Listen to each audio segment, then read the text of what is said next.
आज जो मैं ब्लाउज़ बताने जा रही हूँ वो बेबी फिट कराती हैं उन मदर के लिए बहुत बढ़िया है, क्योंकि वो ब्रा वगैरह नहीं पहन पाती हैं, जिसके लिए ब्रा कट ब्लाउज़ है। और जनरली जो है डोरी वगैरह लगवाना पसंद नहीं करती हैं, तो उसके लिए बोट नेक है। तो हुआ नहीं है परफेक्ट ब्लाउज़, तो चलिए इसका वीडियो स्टार्ट करते हैं। तो सबसे पहले आपको क्या करना है, अस्तर लेना है। अस्तर को इस तरीके से हाफ फोल्ड कर लेना है। यहाँ पर मैं 34 इंच का बना रही हूँ, तो यहाँ पर 34 का चौथा हिस्सा हो जाएगा 8.5 इंच, और 1.5 इंच मार्जिन करके 10 इंच पर आपको ले लेना है। फिनिशिंग के लिए नीचे साइड में आपको एक बार लाइन से खींच लेना है ताकि कपड़ा सीधा हो जाए। और ब्लाउज़ का लेंथ यहाँ पर 13.5 इंच है, 1 इंच एक्स्ट्रा करके 14.5 इंच पर यहाँ पर मैं मार्किंग करूँगी ब्लाउज़ के लेंथ के लिए। तो यहाँ पे 14.5 इंच पर इसकी लंबाई का मार्किंग कर लेंगे हम।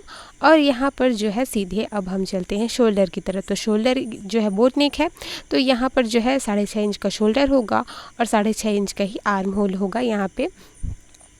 तो इस तरीके से आपको दोनों को मिला लेना है और एक स्क्वायर का शेप बना लेना है। इस तरीके से जो है बोट नेक बना सकते हो आप कटोरी ब्लाउज़ में। और यहाँ पर जो आर्म होल के लिए 1.5 इंच का आपको राउंड का शेप दे देना है यहाँ पर। और नेक का विड्थ यहाँ पर मैं लूँगी 3 इंच का, इस तरीके से।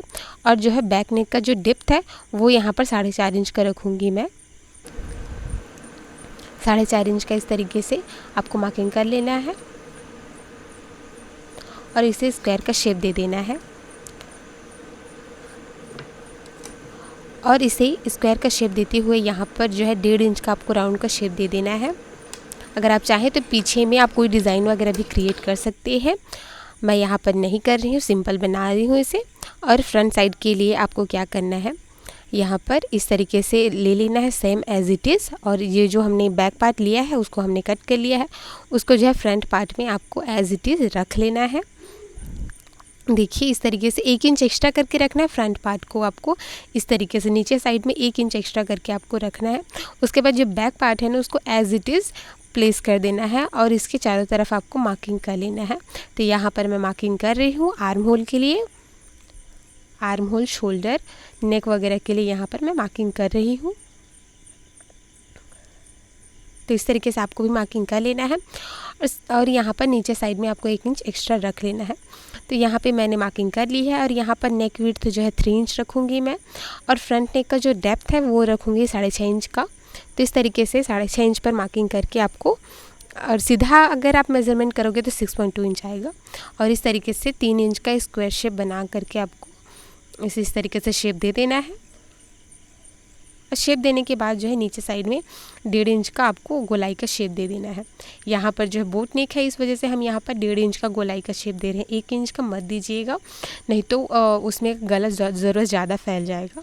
अब यहाँ पर हम बेल्ट का मार्किंग करेंगे। तो बेल्ट यहाँ पर मैं लूँगी 11.7 इंचेस पर। अगर आप चाहें तो नीचे साइड से भी 3.5 इंच पर मार्किंग कर सकते हैं इस तरीके से। तो 3.5 इंच पर नीचे साइड से भी मार्किंग कर सकते हैं।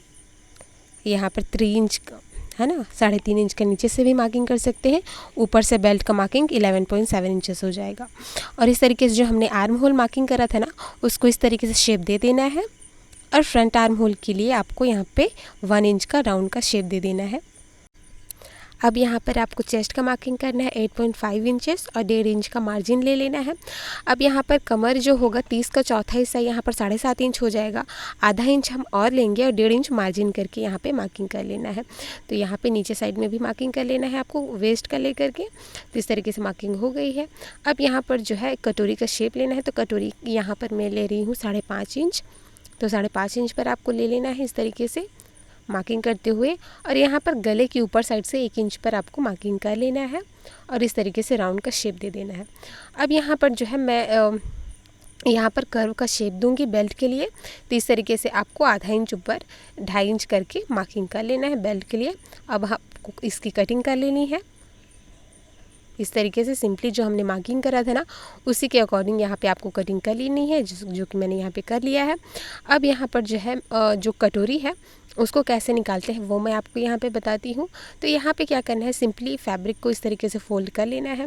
नीचे साइड में आपको 2.5 इंच का मार्किंग करना है एज़ यूजुअल जैसे हम करते हैं उसी तरीके से आपको 2.5 इंच पर मार्किंग कर लेनी है और इसे स्ट्रेट लाइन ड्रॉ कर लेना है उसके बाद जो कटोरी का फरमा हमने बना रखा है ना, उसको एज इट इज़ आपको प्लेस कर लेना है। लेकिन जो हमने बेल्ट के लिए जो कर्व करा है ना, उसको सीधे तरह ही मार्किंग करेंगे, अभी उसकी मार्किंग नहीं करेंगे हम, क्योंकि जो बेल्ट के लिए जो कर्व करके हमने मार्किंग करा था ना, उसको हम नीचे साइड में रखेंगे। तो इस तरीके से आपको इसको सीधा करके ही मार्किंग करना है, भी कट नहीं करना है। और दोनों साइड आपको 1-1 इंच करके ले लेना है।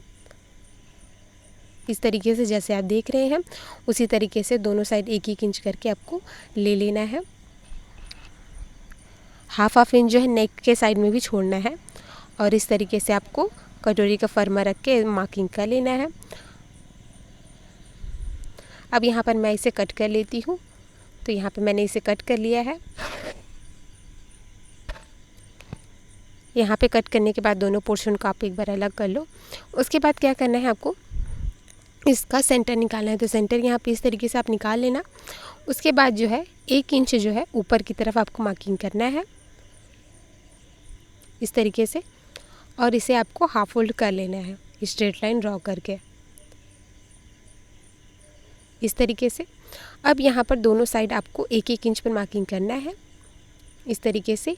1 इंच के लिए 1 सूत कम करके आपको मार्किंग करना है, क्योंकि सिलाई में चला जाता है इस वजह से। तो इस तरीके से आपको दोनों साइड राउंड का शेप देते हुए आपको मार्किंग करना है, ट्रायंगल नहीं करना है, ध्यान रखिएगा। तो इस तरीके से आपको मार्किंग कर लेना है।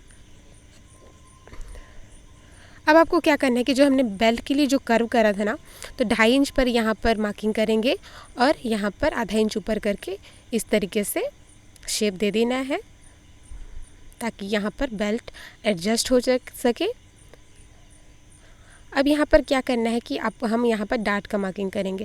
तो इसके लिए आपको हाफ फोल्ड कर लेना है आपको कटोरी को, और यहाँ पर जो है आधा इंच मार्जिन के लिए छोड़ देना है। उसके बाद यहाँ पर 2.7 इंचेस मतलब 5.5 इंच का आधा यहाँ पर रख मार्किंग करना है। फिर आधा इंच का यहाँ पर डार्ट बन के रेडी हो जाएगा इस तरीके से। तो देखिए आधा इंच का यहाँ पर सेंटर में डार्ट बना लेना है आपको। इस तरीके से इसकी मार्किंग कर ली है हमने।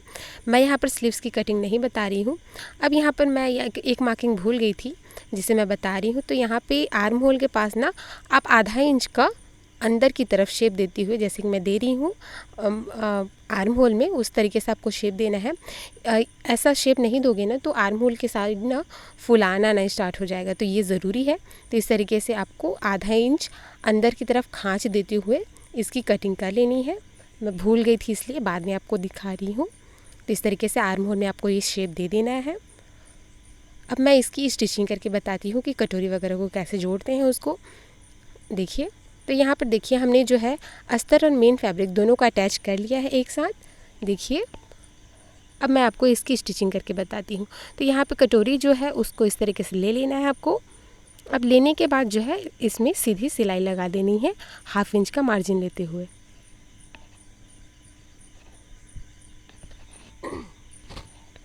इसमें का कटोरी का पफ है ना, वो बहुत ही खूबसूरत तरीके से आता है, एकदम ब्रा कट टाइप फिटिंग देता है ये। तो एक बार ज़रूर ट्राई करें, बहुत ही फिनिशिंग के साथ बनता है ये।